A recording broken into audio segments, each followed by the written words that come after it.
आरपारी रे ओडिशार प्रथम बीजेपी विधायक प्रसन्न कुमार पट्टनायक 77 वर्ष बयस भुवनेश्वर एक घरोई हस्पिटाल रे हेला देहांत। 1977 1980 मसीहा पर्यंत जनता पार्टी, 1985 1990 मसीहा पर्यंत भारतीय जनता पार्टी, 1990 रु 1995 मसीहा पर्यंत जनता दलर विधायक थे।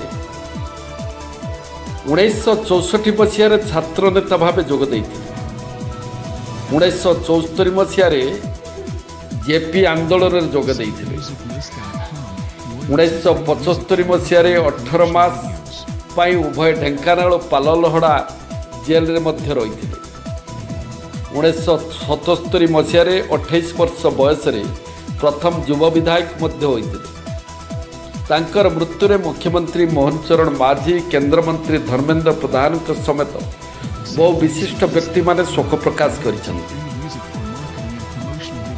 प्रसन्न कुमार पट्टनायक जे कि छात्र जीवन राजनीति थिले एवं जरूरीकालीन परिस्थिति होता जयप्रकाश नारायण आंदोलन सामिल किछि वर्ष जेल जाइथिले एवं 1977 मसीह जनता पार्टी 77-80 पर्यंत कामाख्या विधायक थिले।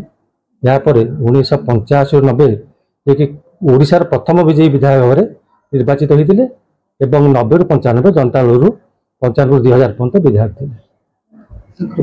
कामाख्यानगर से जड़े राजनैतिक गुरु थे एवं बहुत कर्मी से तैयारी करते एवं कामाख्यानगर सर्वांगीन उन्नति से सदाबले आग बढ़ते।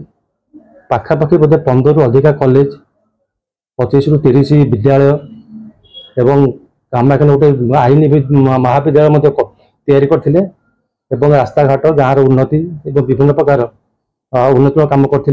कामाख्या एनएसी एक अवदान एवं तांकलिया व्यक्तित्व हर आज कामाख्यार जनसाधारण एवं ओडिशार भारतीय जनता पार्टी समस्त नेतृमंडली आज मर्माहत।